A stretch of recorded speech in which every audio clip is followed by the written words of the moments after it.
ગઈકાલે અમદાવાદથી લંડન જતી ફ્લાઇટ અમદાવાદની અંદર ક્રેશ થઈ અને તેમાં આપણા જે લોકો મૃત્યુ પામ્યા છે તેમના માટે નડિયાદ શહેર જિલ્લા કોંગ્રેસ દ્વારા આજે તેમની આત્માને શાંતિ મળે તેના અનુસંધાનમાં શ્રદ્ધાંજલિનો પ્રોગ્રામ રાખેલો છે અને તેમના પરિવારજનો પર આવી પડેલ દુઃખ માંથી તેઓ ઝડપથી જગતજનની માં જગદંબા તેમને આમાંથી બહાર કાઢે તેવી અમે બધા ભગવાનને પ્રાર્થના કરીએ છીએ।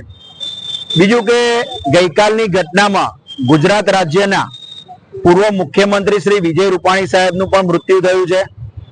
તેમના સંબંધો જ્યારે હું ભારત સરકાર મિનિસ્ટ્રી ઓફ લેબરમાં ઈએસઆઈ બોર્ડનો સભ્ય છું અને જે તે સમયે તે મારા લેબર મિનિસ્ટર હતા ત્યારે પ્રજાલક્ષી કામ જ્યારે પણ તેમને જોડે લઈ ગયો છું કે સાહેબ આ કામ કરવાનું છે ત્યારે તેઓએ વિના કે ન પક્ષપાત કરીને મારા દરેક કામ કરેલા છે। આજે આ પ્રસંગે તેમની ખૂબ યાદ આવનારી પળો જે જિંદગીમાં ક્યારેય નહીં ભૂલાય અને અમે સમસ્ત બધા ભેગા થઈને તેમને પણ શ્રદ્ધાંજલિ આપીએ છીએ। જય મહારાજ।